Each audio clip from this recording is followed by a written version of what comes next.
अगस्त 1659 मुगल सेना के 12,000 घुड़सवार लगातार महाराष्ट्र के सतारा जिले में स्थित वाई की तरफ आगे बढ़ रहे थे। ये इतनी तेजी से आगे बढ़ रहे थे कि कई किलोमीटर दूर तक धूल का तूफान उठ चुका था। इतनी गति देखकर ऐसा लग रहा था मानो विशालकाय विनाश आगे बढ़ रहा हो। इन घुड़सवारों में सबसे आगे इनका क्रूर सेनापति अफजल चल रहा था। अफजल के कहने पे ये घुड़सवार रास्ते में मौजूद हर मंदिर को तहस नहस करते जा रहे थे। इन्होंने अपने पीछे गांव के गांव जला के राख कर दिए थे। खुद को योद्धा समझने वाला अफजल अपने सैनिकों से गरीबों को लुटवा रहा था, बेसहारों को जान से मरवा रहा था। दरअसल ये अफजल खान छत्रपति शिवाजी महाराज की वीरता से हैरान परेशान हो रखा था, इसलिए अपना गुस्सा आम लोगों पे निकाल रहा था। आज ये इतना आक्रामक होकर और कहीं नहीं बल्कि शिवाजी शाहजी भोसले को कपट से मारने के लिए जा रहा था। बस इसे ये नहीं पता था शिवाजी वो शेर मराठा हैं जो अपनी प्रजा के हित के लिए अफजल तो क्या पूरी मुगल सल्तनत के गले से कलेजा निकालने का दम रखते हैं। दोस्तों, आज की इस वीडियो में हम सबसे पहले देखेंगे कि आखिर ये अफजल है कौन। फिर हम देखेंगे कैसे इसने शिवाजी महाराज को लगभग मार ही दिया था और कैसे शिवाजी इसके प्लान को विफल करके इतिहास का सबसे बहादुर कारनामा करते हैं। दोस्तों, वीडियो काफी इंफॉर्मेटिव होने वाली है, इसलिए एंड तक जरूर देखिएगा और मैं चाहता हूं आप वीडियो को लाइक और चैनल को सब्सक्राइब जरूर कर लें ताकि आपको ऐसी ही इंफॉर्मेटिव वीडियोस रेगुलर बेसिस पे मिलती रहें।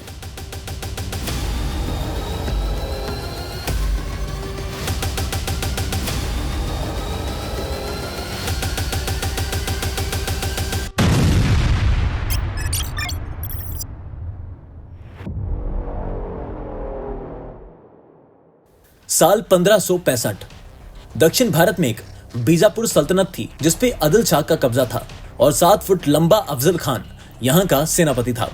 वैसे तो अफजल से जुड़ा इतिहास काफी बड़ा है, लेकिन हम कहानी को वहां से सुनाएंगे जो उसे शिवाजी से जोड़ेगी। दक्षिण भारत में आज के कर्नाटक वाले इलाके में एक विजयनगर साम्राज्य था। अंदरूनी मनमुटाव के चलते ये साम्राज्य 1565 में टूटने लगता है। इसके बाद वहां के नायक प्रमुख विजयनगर के अलग अलग क्षेत्रों पर अपना नियंत्रण कर लेते हैं। अब विजयनगर टूट चुका था और नायकों से जमीन छीनना आसान काम था, इसलिए बीजापुर सल्तनत अपने फैलाव के लिए प्रमुखों के खिलाफ सैन्य अभियान चला देती है। इस काम के लिए अफजल को चुना जाता है। सबसे पहले इक्केरी और बसवपट्टन नाम के इलाके को चुना जाता है। इक्केरी में वीरभद्र और बसवपट्टन में केंगे नायक प्रमुख थे। अफजल को पता था कि एक दूसरे से काफी नफरत करते हैं, तो वो इसी बात का फायदा उठाता है। वो केंगे नायक को 1 लाख रुपए में अपनी तरफ कर लेता है और उसके साथ मिलकर वीरभद्र पे हमला कर देता है। वीरभद्र इस हमले में बच के भाग जाता है, लेकिन अफजल अब एक केरी पे कब्जा कर लेता है। कुछ दिन बाद वो धोखा देकर बसवपट्टन पे भी कब्जा कर लेता है। अब अफजल बीजापुर सल्तनत के फैलाव के लिए अदोनी और ताड़ीपत्री के किलों पर भी कब्जा कर लेता है।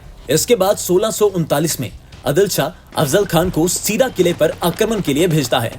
सीरा का सेनापति कस्तूरी रंगा था और वो अफजल खान के सामने आक्रमण की जगह बातचीत करने का प्रस्ताव रखता है, लेकिन 7 फीट लंबा हट्टा कट्टा राक्षसी भाव वाला अफजल खान कस्तूरी रंगा से बात करने के बहाने छल से उसे मौत के घाट उतार देता है। इधर अफजल ऐसे बीजापुर का फैलाव करवाता जा रहा था, लेकिन तभी इतिहास की किताब का एक सुनहरा पन्ना खुलता है जो अफजल और बीजापुर सल्तनत को हमेशा हमेशा के लिए हिला के रख देगा। 16 फरवरी 1630 को महाराष्ट्र के शिवनेरी में पैदा हुआ एक वीर मराठा बच्चा अब वो 9 साल का हो चुका था। बचपन से रामायण और महाभारत जैसे महाकाव्यों में माहिर इस बच्चे में अलग ही युद्ध कौशल था। घुड़सवारी, तीरंदाजी और तलवारबाजी के साथ साथ सैनिक रणनीति में भी इस बच्चे की अलग ही पकड़ थी। 10 साल की उम्र में ही शेर की आंखों में आंखें डालकर दहाड़ने का जिगरा रखने वाले ये और कोई नहीं बल्कि शाहजी भोसले और जीजाबाई के पुत्र वीर मराठा शिवाजी शाहजी भोसले यानी छत्रपति शिवाजी महाराज थे। इन दिनों लगभग पूरे भारत पे मुगलों का कब्जा था और ये एक बात थी, लेकिन उनके अत्याचार भी लगातार बढ़ते जा रहे थे। शिवाजी का खून बचपन से ही अपने देशवासियों के लिए भभकता आया है। इसी कारण अपने लोगों को इस क्रूर शासन से मुक्त करने के लिए 16 साल की उम्र में ही मैदान में उतर जाते हैं। शिवाजी महाराज सबसे पहले आदिल शाह के तोड़ना किले को अपने कब्जे में लेने का सोचते हैं। दरअसल तोड़ना किला आदिल शाह की पकड़ से दूर था और पुणे का सबसे ऊंचा किला था। वहां पे कब्जा करके शिवाजी महाराज एक मजबूत डिफेंस पोजीशन बना सकते थे। तोड़ना पे कब्जा करने के लिए शिवाजी महाराज एक छोटी टुकड़ी का इस्तेमाल करते हैं। वो सेंध लगाकर वार करते हैं और 2 से 3 दिन में ही कब्जा कर लेते हैं। उसके बाद वो अपना एक रॉयल सील बनाते हैं जो संस्कृत भाषा में था। उस समय का ये सबसे पहला संस्कृत भाषा का सील था, वरना सारे सील पर्शियन में होते थे। ये एक तरह से मुगलों के खिलाफ बगावत थी जो आगे चलकर एक भयंकर तूफान का रूप लेने वाली थी। शिवाजी को तोड़ना किले में एक खजाना मिलता है और इसी का इस्तेमाल करके वो आने वाले 2 सालों तक गांव में खेती करने वाले जवान लड़कों की एक फौज तैयार करते हैं। इन्हीं 2 सालों में यानी सिर्फ 18 साल की उम्र तक शिवाजी पश्चिमी घाट के क्षेत्र में 4 फोर्ट्स पर अपना कब्जा जमा चुके थे, जिसके अंदर तोड़ना किला, कोंढाना किला जिसे अब सिंघड़ किला कहा जाता है, चौकण किला और पुरंदर किला शामिल थे।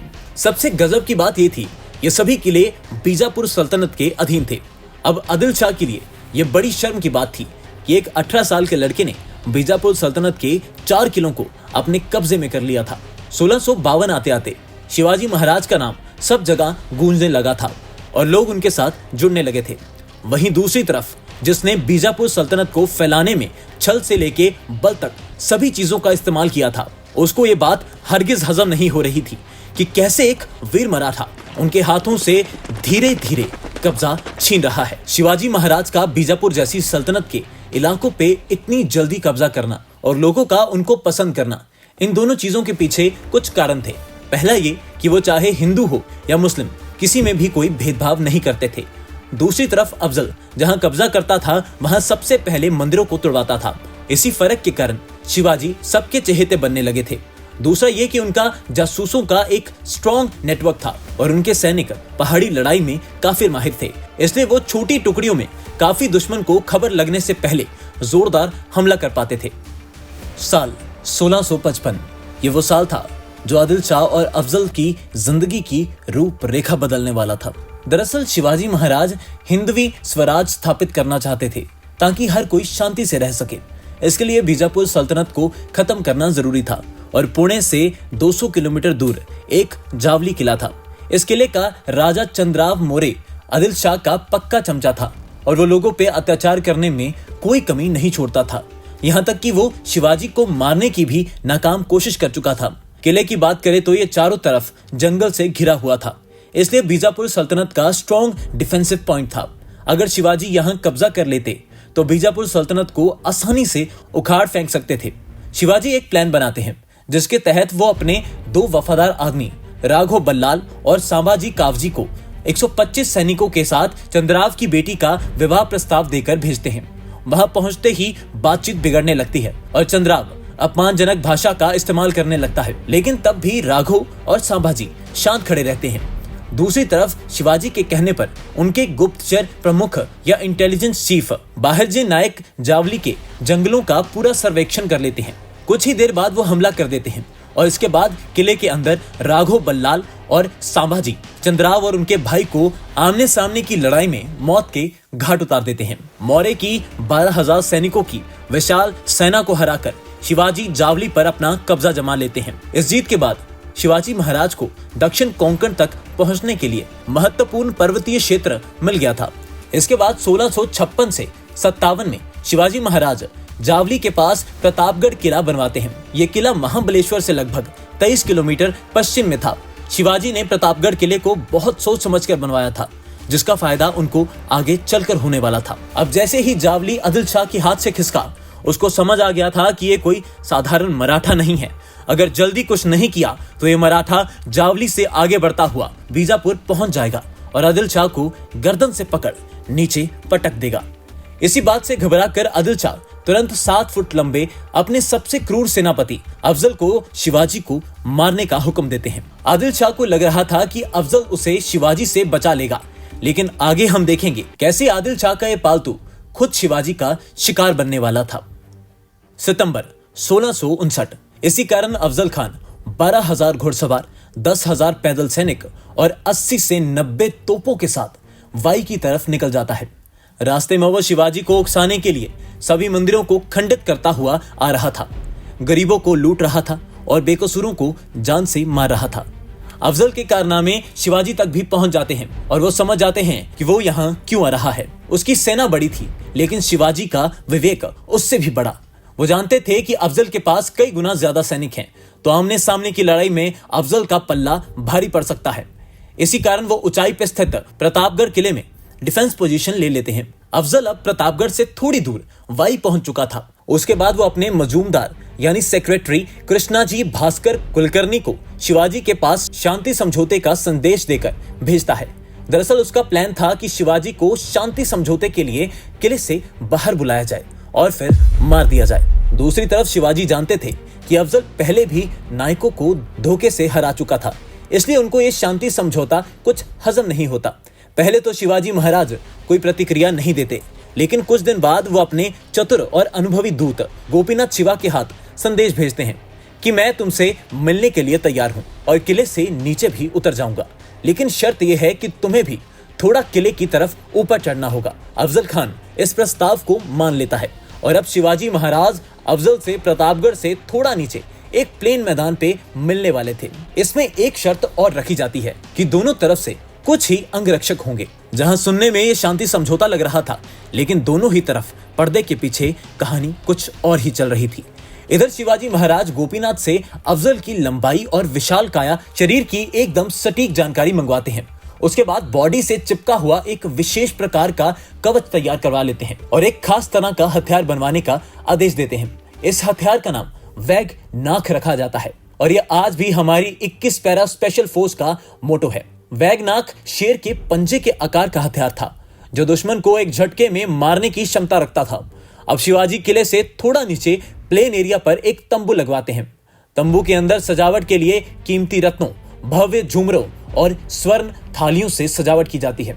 इसके अलावा प्रतापगढ़ किले के अंदर तोपें तैनात करवाई जाती हैं और एक घंटे नादक को तैयार रहने का कहा जाता है, जो जरूरत पड़ने पर घंटी बजाकर सेना को अलर्ट कर देगा।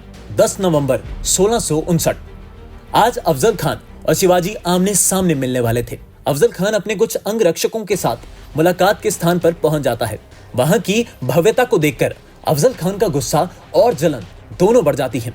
कुछ देर बाद जब शिवाजी महाराज वहां आते हैं तो अफजल चिल्लाकर कहता है, एक साधारण जमींदार का लड़का ऐसे कैसे राजकुमारों की तरह अपने शामियाने को सजा सकता है। शिवाजी जवाब देते हुए कहते हैं कि ये रत्न, भव्य झूमर और स्वर्ण थालियां मेरे लिए नहीं, बल्कि बीजापुर रियासत के प्रतिनिधि के लिए स्वागत में बिछाई गई हैं। ये सब तुम्हारे साथ बीजापुर के राजमहल भेजी जाएंगी। ये बात सुनकर अफजल बड़ा खुश होता है और मुस्कुराते हुए शिवाजी को गले लगाने के लिए अपनी बाहें फैला देता है। शिवाजी महाराज अफजल की तरफ चलने लगते हैं और इसके बाद 7 फुट लंबे अफजल खान को गले लगा लेते हैं। शिवाजी जैसे ही गले मिलते हैं, अफजल अपने बाएं हाथ से उनकी गर्दन दबा लेता है और उनकी कमर पर चाकू से एक जोरदार वार कर देता है। अचानक से शिवाजी महाराज को झटका लगता है और इधर अफजल को लगता है कि उसने शिवाजी महाराज को एक ही वार में परास्त कर दिया है। बस वो ऐसा सोच खुद की बहादुरी पे गर्व करने ही लगता है। तभी अगले ही पल उसकी बहुत जोर से चिल्लाने की आवाज आती है। असल में अफजल का वार तो शिवाजी महाराज के कवच ने विफल कर दिया था, लेकिन अब वीर मराठा छत्रपति शिवाजी महाराज ने अपने हाथ में पहने वैगनाक को अफजल की आंतड़ियों में घुसा दिया था। शेर के पंजे की आकार वाले इस औजार को शिवाजी महाराज ने अफजल की कमर से लेके छाती तक रगड़ दिया था।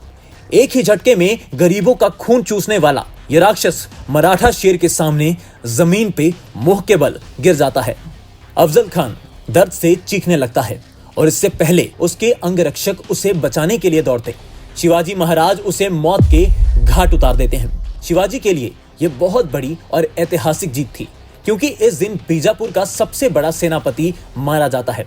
अफजल को मारने के बाद उसकी सेना के 4000 घोड़े, 1200 ऊंट, 60 हाथी और लाखों रुपए शिवाजी की सेना अपने कब्जे में ले लेती है।